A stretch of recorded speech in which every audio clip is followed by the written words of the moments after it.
All right, now I am actually in Clever. I'm on the Clever web page, and yours is going to look different from mine, but I'm going to go ahead and remind you that this is where your textbook is, and this is how you can get into our class dojo.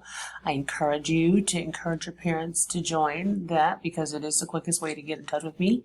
And then this is Study Island. So if I click on Study Island, I think you're going to be able to see, let's see,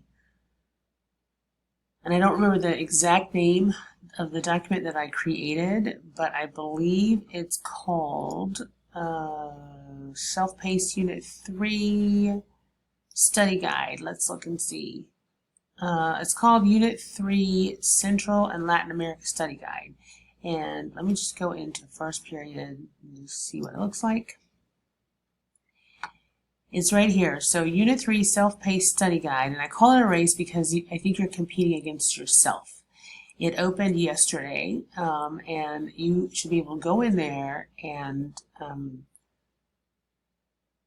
take your time and answer the questions and study and take notes. So hopefully this will help you. If you have any questions or if you need assistance getting in, just let me know. All right, have a good day.